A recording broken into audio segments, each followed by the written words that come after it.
راشد خان یو ځل بیا نړیوال حیران کړل. دوه نوي ریکارډونه یې جوړ کړل او د ملنګا ریکارډ یې مات کړ. دا او دې ته ورته نور په همدې ویډیو کې راسره وګورئ.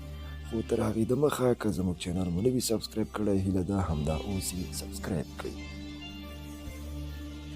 راشد خان په شل ورځو لوبو کې د چټکو ویکټو اخیستلو ریکارډ جوړ کړ.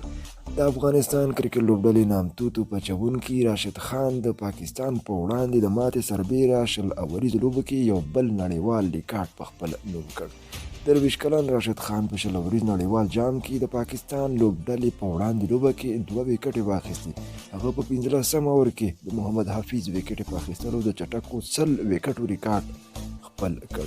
ګوګلي ماسټر د نړۍ لومړی لوبغاړی شو چې نړیوال شل اوریزو تر ټولو په کمو لوبو کې 100 ویکټې بشپړې کړې. دغه راز د نړۍ څلورم لوبغاړی شو چې په دغه فارمټ کې 100 ویکټې اخلي. راشد خان په 53 شل اوریزو لوبو کې 101 ویکټې اخیستي، په داسې حال کې چې ملنګا له دې وړاندې په 6 لوبو کې دغه ریکارډ خپل کړی و. هغه د پاکستان په وړاندې لوبه کې 4 اورونه وکړل، 2 ویکټې واخیستې او 26 منډې ورکړې.